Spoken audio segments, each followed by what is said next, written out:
¿Qué tal? ¿Cómo está? Le damos la bienvenida a El Explicador de Enrique Ganem y María de Los Ángeles Aranda. Usted seguramente conoce el juego del teléfono descompuesto. No se lo voy a describir aquí. Iba a encontrar un montón de ejemplos en internet. Es curioso, todo el mundo conoce ese juego y nadie recuerda las lecciones que aprendemos de él cuando se encuentra en una situación de la vida real. Las redes sociales se prestan a eso. Las redes sociales realmente han resultado ser maravillosas, pueden unir familias. Nos ha tocado como consecuencia del trabajo, por ejemplo, de Ángeles, que se reúnan familias que se habían separado por décadas. Se encuentran familiares que se habían perdido cuando eran pequeños y ahora muchos de ellos ya son abuelos. Las redes sociales pueden conseguir eso y es algo fabuloso, y se pueden conseguir muchas cosas más. Pueden mantener funcionando las redes sociales de verdad, las redes de contacto continuo que existe entre amigos, familiares, socios de trabajo, etcétera, etcétera, a través de océanos enteros. De manera instantánea o casi instantánea, usted puede mantener comunicación con otras personas, incluso del otro lado del mundo. Hemos sostenido en muchas ocasiones, y este es uno de muchos ejemplos, que la tecnología no es buena ni mala. La tecnología da poder, no da sabiduría. El uso que se le da a la tecnología es lo que determina la calidad de cada instancia de uso. La misma tecnología que sirve para unir familias sirve también como herramienta política para dispersar mentiras, etcétera, etcétera, etcétera. El asunto es que desde hace ya un buen tiempo, y esto sucede en todo el mundo, se nos hace más fácil creer en historias exageradas o claramente mentirosas que en la verdad misma. Está el caso que nació incluso antes de las redes sociales, o cuando menos antes de que las redes sociales tuvieran el poder que tienen ahora, de las vacunas que supuestamente causan autismo. En su momento platicamos de esto en distintos ambientes. Un investigador publica un artículo en el que señala una supuesta relación entre autismo y vacunas.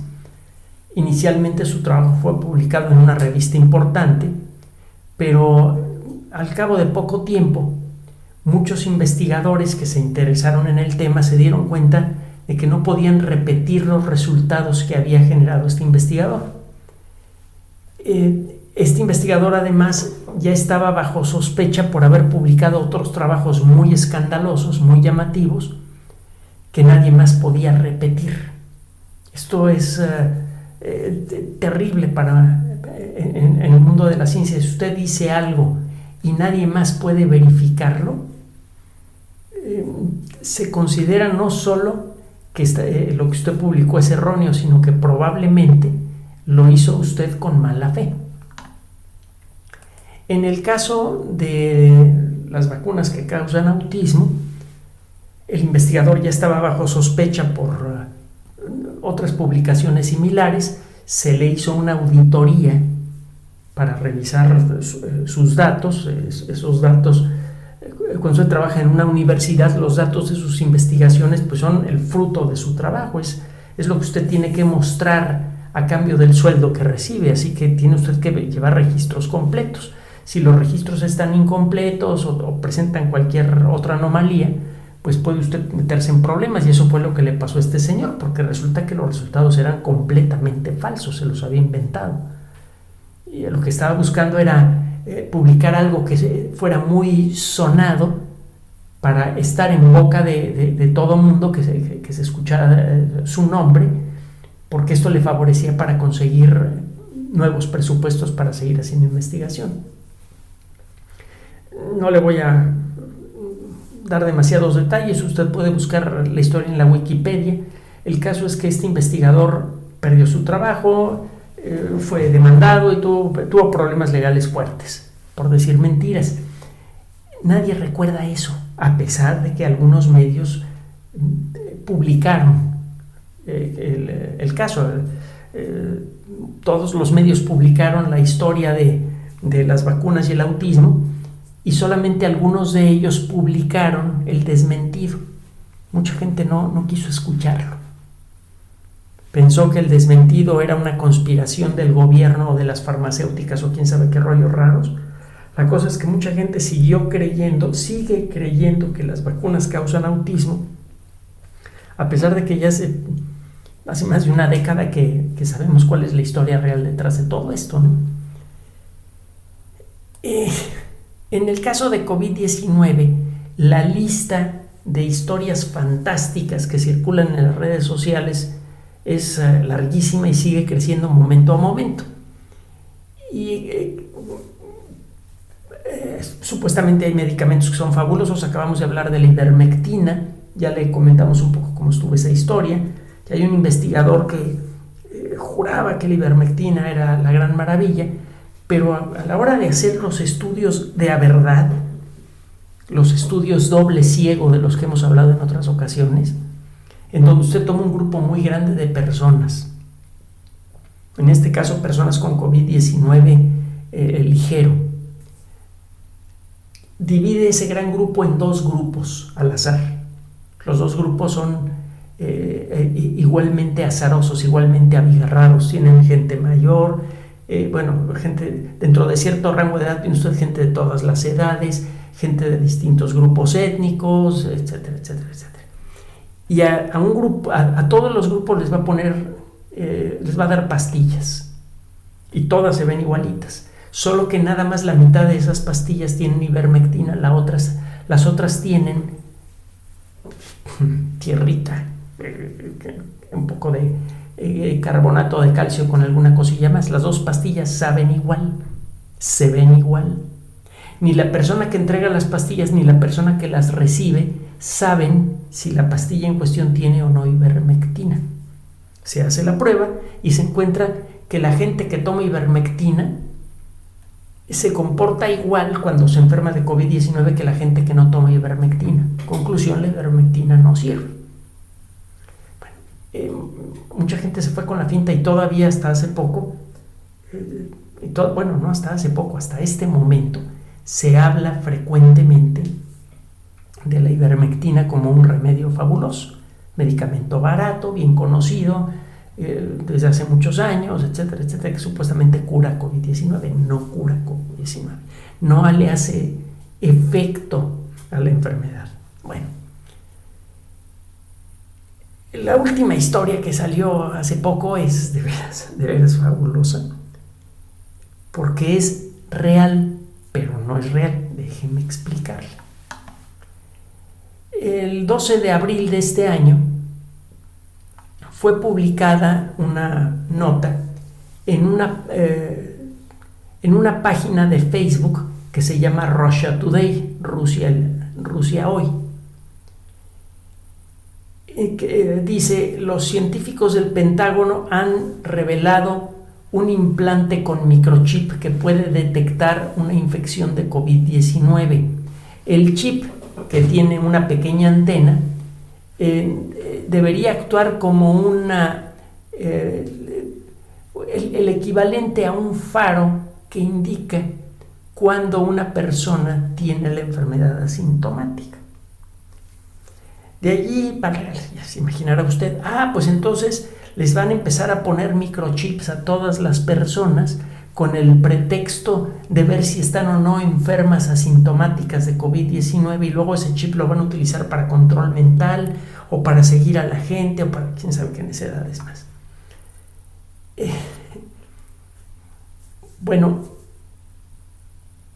En el 11 de abril, un día antes, hubo una entrevista en un programa de televisión muy conocido y ya muy antiguo que se llama 60 Minutos, a un coronel retirado que es también un médico especialista en enfermedades infecciosas, el coronel Matthew Hepburn, que es líder de proyecto de un programa de alto nivel que efectivamente involucra al Pentágono para la defensa contra agresiones químicas, biológicas, radiológicas o nucleares.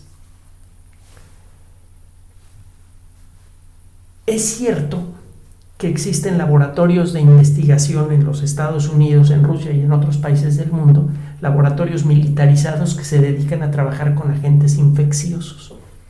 Y mucha gente piensa que estos laboratorios se dedican a fabricar armas biológicas. La realidad es que casi nadie ha querido utilizar armas biológicas de ningún tipo porque no son controlables. Todavía no existe forma de controlar un ataque con virus de ébola, por ejemplo.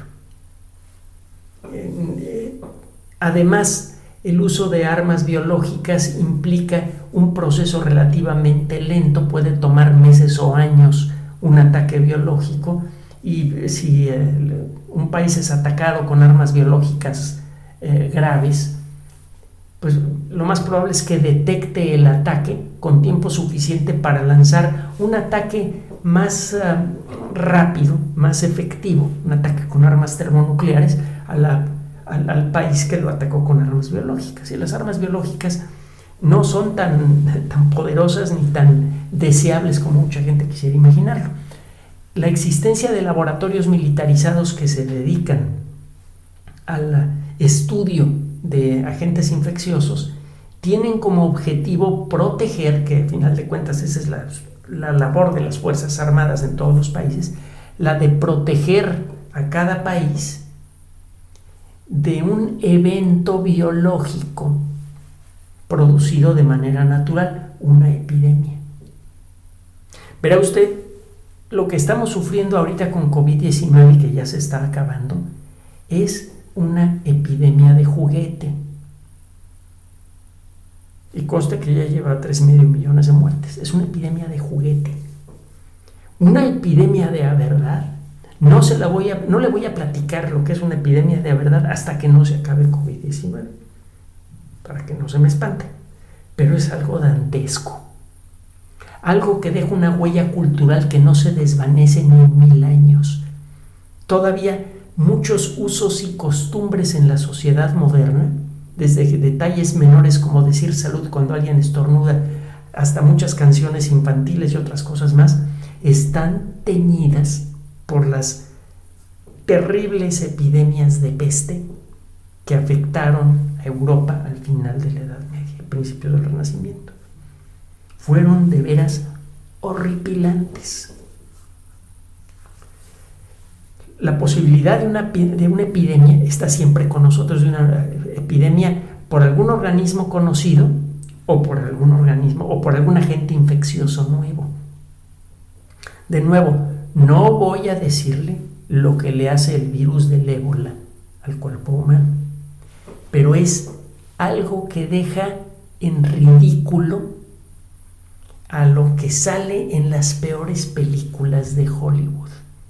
De veras es algo espantoso lo que le hace el virus del ébola al cuerpo humano en cuestión de 4 o 5 días. Es terrible. Y hace poco hubo una epidemia que mató a miles de personas en África. Los brotes epidémicos anteriores habían matado a algunos centenares de personas, o 1,000, 2,000 personas, una cosa así. Pero ahora hubo muchos más muertos porque hubo un brote epidémico mucho más intenso en África. Si este brote llegara a hacerse pandémico, estaría en peligro grave la civilización. Un brote de ébola que fuera tan contagioso como SARS-CoV-2 podría destruir a la civilización en menos de un año, así de fácil. Entonces, es lógico que existan laboratorios militares de investigación que se dedican al estudio de estos agentes con la intención de desarrollar, no de usarlos como arma biológica. ¡Qué horror! Es lo mismo que las armas nucleares. En el momento en que alguien use armas nucleares, se acaba el atacante, el atacado y todos los vecinos. Sí, todo el planeta.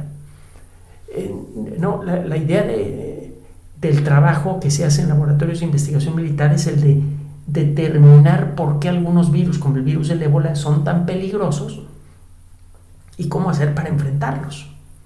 Hasta el momento no hay tratamiento para el ébola, pero hay una vacuna experimental, hay vacunas experimentales que parece que están funcionando bien. Y estas vacunas, por cierto, están inspiradas en la misma tecnología que las vacunas más avanzadas de la actualidad contra COVID-19, como la de Pfizer o la de Moderna. Son vacunas de ARN mensajero. Ya platicaremos de esas vacunas, son maravillosas.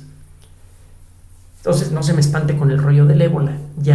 A pesar de que todavía no se inicie un brote epidémico, ya tenemos una primera propuesta de vacuna que parece que funciona. Y eso podría solucionar muchos problemas en el futuro cercano si apareciera un brote epidémico grave de ébola. Y eso sucede gracias a los laboratorios, en buena medida a los laboratorios militares, que por cierto, mucho del trabajo que se hace en estos laboratorios no es secreto, se publica en revistas como Nature, Science, Journal of Infectious Diseases, etcétera, etcétera. Se publica en revistas científicas. Bueno, hago esta aclaración porque el hecho de que se le preguntara al coronel Matthew Hepburn el 11 de abril de este año en el programa de 60 minutos si era cierto que existía un chip para detectar enfermedades y que él respondiera que sí, hizo que la imaginación de mucha gente volara por los cielos. A ver, un militar que se dedica a investigación en cuestiones de guerra bacteriológica, pues a final de cuentas es el líder de un proyecto, de un programa conjunto para la defensa química, biológica, radiológica y nuclear. Este señor trabaja para el Pentágono. Y le preguntaron si es cierto que existe un chip que se puede meter debajo de la piel y que detecta enfermedades. Y dijo que sí. Lo que siguió pues fue el inventarse todo lo demás que le acabo de contar hace un ratito. Lo que salió en esa página de Facebook. Las redes sociales en los últimos años han evolucionado mucho. Facebook y Twitter han avanzado mucho en ese sentido. Han cometido algunos errores inevitablemente, pero también han tenido grandes aciertos para controlar la calidad de sus contenidos, para evitar hasta donde sea posible la dispersión de noticias falsas, de odio, de violencia, de explotación de otras personas, etcétera, etcétera. Solo que los lineamientos de Facebook y las leyes de muchos países les impiden cerrar páginas así nada más porque sí. La página Russia Today fue marcada por Facebook como una página de propaganda estatal, como una página que no fue creada por una persona o por un grupo de personas de manera honesta y libre, sino que se trata de una página dedicada a difundir propaganda antiamericana. Ya sabe que los americanos y los rusos desde antes del inicio de la Segunda Guerra Mundial ya se daban patadas por abajo de la mesa. Y esto ha seguido hasta ahora. Y en una de esas, en un par de ocasiones estuvieron a punto de llegar a darse de guantazos con armas nucleares. Afortunadamente no ocurrió. Bueno, el caso es que Facebook advierte que el contenido de esa página podría no ser confiable porque se trata de una página que está respondiendo a un grupo que tiene intereses políticos. Mucha gente ni caso hizo de eso. ¿De qué se trata? ¿Cuál es la realidad de este microchip que se implanta debajo de la piel y que sirve para detectar enfermedades? Bueno, es de color verde, es más pequeño que un grano de arroz y no es un microchip. Es una burbujita de gelatina, es un tubito pequeñito de gelatina, más pequeño que un grano de arroz, desarrollado por una empresa que se llama Profusa. Recibió un apoyo de $7.5 millones de dinero federal del gobierno de los Estados Unidos en el 2016 para desarrollar esta esta cosita. Se trata de un hidrogel. Es un material que por aspecto parece un trozo de gelatina especialmente rígido. Los hidrogeles son materiales generalmente biológicamente inertes, que usted meter en el cuerpo humano y que no van a producir reacciones alérgicas, y que si están bien limpios no van a producir una infección. Se pueden quedar en el cuerpo por décadas y no molestan. Y este hidrogel lo que tiene son sustancias que reaccionan a los niveles de oxígeno, glucosa, lactato y otras moléculas básicas del cuerpo. Nuestro cuerpo continuamente está recibiendo oxígeno del aire. El oxígeno se dispersa por el cuerpo. El oxígeno sirve para que las células puedan generar energía. ¿Cómo lo hacen? Toman oxígeno que viene disuelto en el líquido que sale de la sangre, en el plasma y que rodea toda la célula. Toman glucosa que también viene en la sangre. Esa glucosa y ese oxígeno van a parar a una estructura diminuta que existe en el interior de casi todas nuestras células, que se llama mitocondria. En la mitocondria, ese oxígeno y esa glucosa son procesadas, el proceso químico es bastante elaborado e incluye el famoso ciclo de Krebs, que supuestamente nos enseñaron en la escuela. A mí sí me lo enseñaron, espero que usted también. El ciclo de Krebs y todas las reacciones moleculares asociadas al ciclo de Krebs sirven para convertir la glucosa en otra sustancia que se llama trifosfato de adenosina, ATP. El ATP es como la gasolina de las células.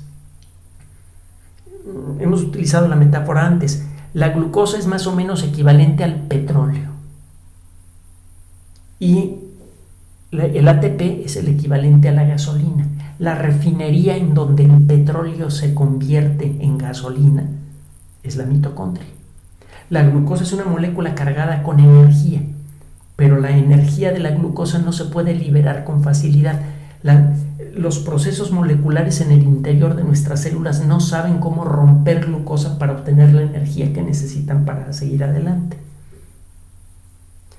Esos procesos moleculares utilizan principalmente trifosfato de adenosina. Entonces usted toma la energía de la glucosa, la transfiere al difosfato de adenosina, le pega otro grupo fosfato y ese paquete molecular, el trifosfato de adenosina, guarda una cantidad de energía importante.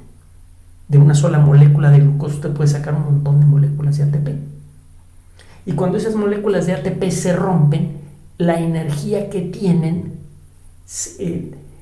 es fácilmente accesible a los procesos moleculares que necesita mantener la célula para seguir estando viva.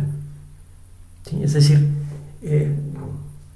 el ATP entrega la energía de una manera que es utilizable para la célula.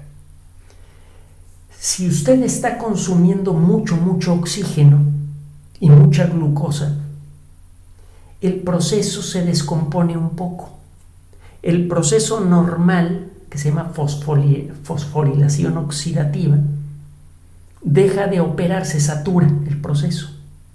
Ese proceso se va realizando con un cierto ritmo. Si usted tiene una célula muscular que necesita demasiada energía, no hay forma de procesar suficientes moléculas de glucosa para entregarle toda la energía que necesita el músculo para moverse. Entonces se activan otros procesos moleculares menos efectivos para producir ATP. La célula empieza a tomar glucosa y la empieza a procesar de manera diferente. Estos procesos son poco efectivos y producen como consecuencia algunas sustancias indeseables como el lactato. El lactato es una molécula que se puede ir acumulando en los músculos. Las células musculares saturadas de lactato dejan de funcionar correctamente y empiezan a enviar señales de dolor. Esos dolores musculares que tiene usted cuando ha hecho demasiado ejercicio son dolores producidos por los cristales de lactato que se forman en los músculos. Y se forman porque estuvo usted haciendo uso de sus músculos con con una intensidad y rapidez mayores que lo que la bioquímica normal le permite al cuerpo. Si las células musculares no podían producir suficiente ATP para generar la energía necesaria para que se movieran los músculos con el ritmo y la intensidad que usted exigía. Entonces las células musculares empezaron a hacer trampa. Además de producir ATP por la ruta normal, empezaron a producir ATP por otras rutas.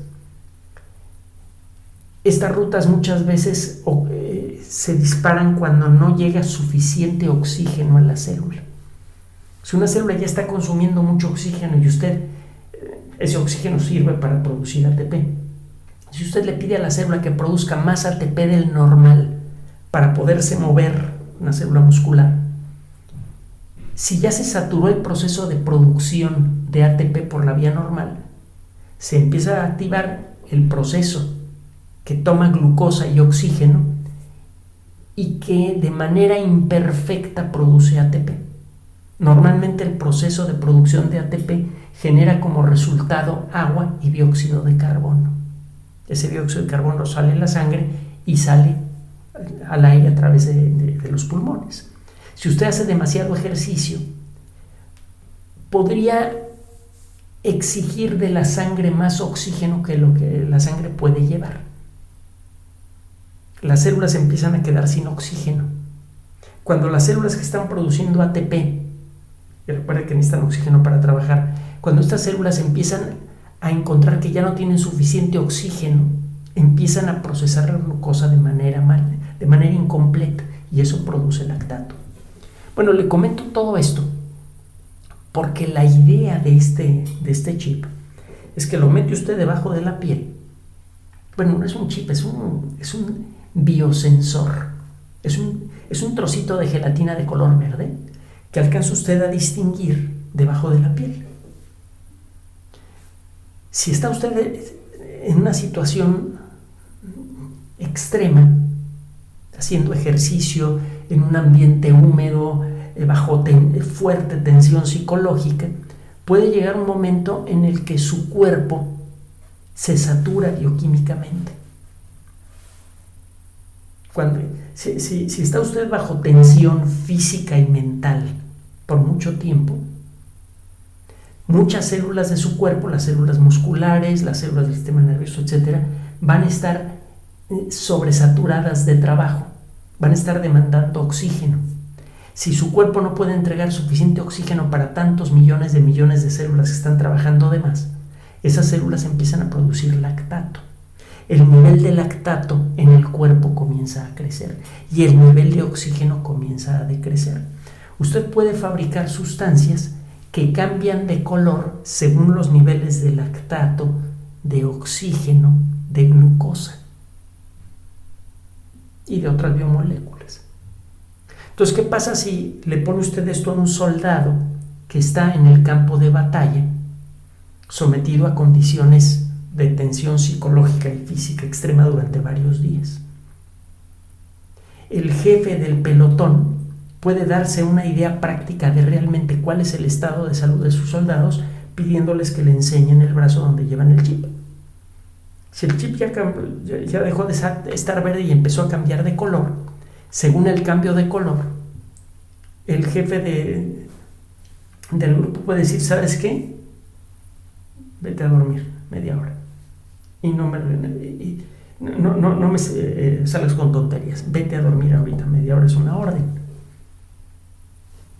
El cambio de color le indicaría a esta persona: ¿sabes qué? Este hombre, este individuo, ahorita hay hombres y mujeres en el ejército de los Estados Unidos y en otros ejércitos del mundo, esta persona ya llegó a un nivel de saturación molecular. Entonces, los procesos moleculares de metabolismo de su cuerpo están descuadrados porque ya se le ha exigido demasiado a su cuerpo. No importa qué tanta voluntad tenga esta persona por seguir en la misión, no va a aguantar. Molecularmente su cuerpo ya está saturado. Entonces, según el color que ve el jefe de batallón o el médico de grupo, lo que sea, en en el granito de arroz que le inyectaron debajo de la piel a la persona, puede dictaminar cuál es su grado de salud, su capacidad física para continuar en una misión. Y esto es un indicador muy valioso porque muchas misiones pueden fallar por el agotamiento de los soldados. Bueno, es con esa intención que se desarrolló este dispositivo. En la práctica, este dispositivo no se ve directamente debajo de la piel, sino que hay un sensor que usted puede traer en un aparatito, por ejemplo, algo parecido a un teléfono celular. Usted pone encima del brazo en donde se encuentra el granito de arroz este sensor, aprieta un botón que manda señales luminosas suficientemente intensas para penetrar la piel, y estas señales luminosas estimulan, porque tiene el color apropiado, estimulan a las biomoléculas de este biosensor, y estas empiezan a emitir luz de distintos colores. Esa luz se alcanza a distinguir a través de la piel, se distingue con una camarita que tiene el mismo sensor, y el sensor tiene su propio software con un poquito de inteligencia artificial que dice: mira, si recibiste tales o cuales colores, significa que la persona necesita comer más. Si recibiste tal otro, significa que la persona necesita tomarse un descanso físico intenso de 30 minutos, etcétera, etcétera, etcétera.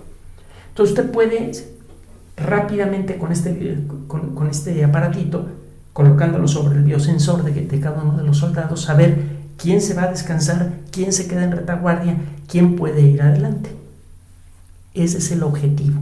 Además, usted puede modificar este biosensor, por ejemplo, para detectar ciertas enfermedades. En la Segunda Guerra Mundial, en algunas misiones de combate, por ejemplo en Guadalcanal, en el Pacífico, hubo a veces más pérdidas por enfermedades tropicales que por la acción del enemigo. Y esto se ha repetido muchas veces a lo largo de la historia. Muchos ejércitos han sido vencidos primero por las enfermedades y luego por el general enemigo. Esto se hizo muy patente en Vietnam, por ejemplo, para los Estados Unidos.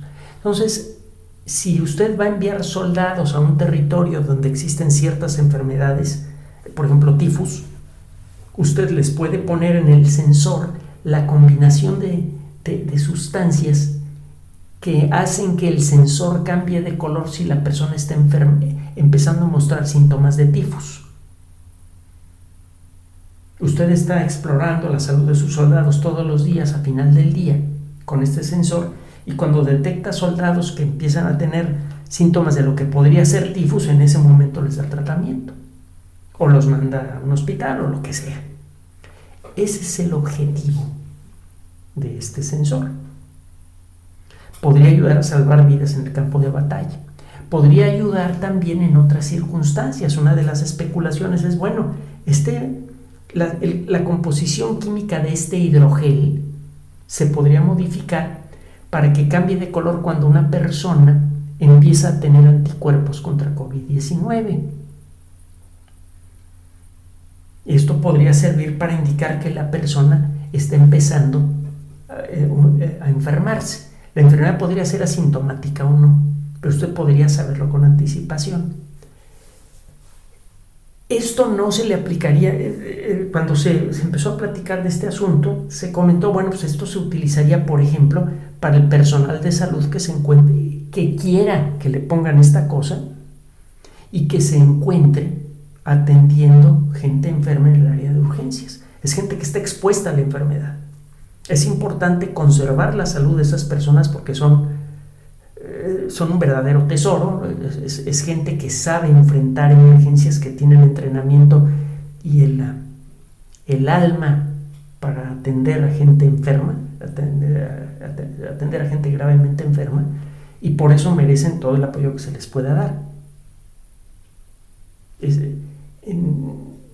Si alguna de estas personas empieza a desarrollar un caso de COVID-19, es bueno saberlo, además porque existe el riesgo de que esa persona contagie a los enfermos. Una persona que entra con síntomas de lo que parece ser COVID-19 y que resulta que tiene otra cosa, podría además contagiarse de COVID-19 de manera inadvertida si la persona que lo está atendiendo en el hospital tiene un caso asintomático. Entonces, de manera general, sin hacer mayores compromisos, en esta entrevista se mencionó la posibilidad de que esta tecnología pudiera modificarse para detectar casos de COVID-19. Y de allí salió el resto de la historia. De allí salió que se trataba de un microchip que tenía una antena que transmite señales. Y que ese dispositivo podría formar parte, que con el pretexto de detectar enfermedades, este microchip se le podría implantar a toda la población para controlarla. Hágame usted el favor. La realidad es que no se necesita que nos pongan un microchip con antenas, que no crea que es algo fácil. Las señales tienen que alcanzar una gran distancia. Usted no le puede poner una batería a una cosa que es del tamaño de un grano de arroz. Pero bueno, no necesitan una cosa como esas para controlar lo que hace la gente en todo el planeta. Ya estamos dejando con nuestros teléfonos celulares, con nuestros teléfonos normales, con el uso de correo electrónico, con los pagos con tarjeta de crédito, ya estamos dejando un rastro suficientemente grande para que otras personas sepan más de nosotros que nosotros mismos. No hace falta implantarnos el chip. Y bueno, pues como le decía, este chip no es chip, es un biosensor hecho de gelatina con algunas sustancias que cambian de color en ciertas circunstancias. Eso es todo. Uno de los grandes esfuerzos que se tienen que hacer en el mundo de la ciencia es precisamente el de luchar contra la falsa información. La ciencia es el mecanismo colectivo, público, que nos permite determinar cuándo una idea, hasta donde es humanamente posible, cuándo una idea es falsa y cuándo una idea es correcta. Nos sirve para distinguir el error del acierto, la mentira de la verdad. De manera natural, muchos científicos se interesaron en esta historia y empezaron a comentarla.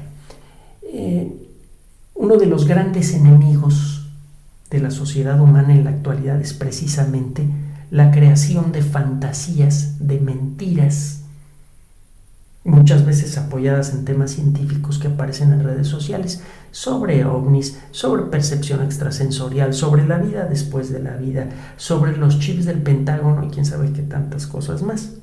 Por favor, no caiga en esas trampas. La investigación sobre COVID-19 es abierta, está orientada a detener la pandemia y a evitar nuevas pandemias de ese tipo en el futuro. Está funcionando este proceso. Ya estamos ganándole la carrera COVID-19 y lo último que necesitamos ahora es que alguien con mala intención siembre dudas sobre el mecanismo colectivo, que es la ciencia, que ha servido para vencer a la pandemia en tan poco tiempo. No caiga en esa trampa.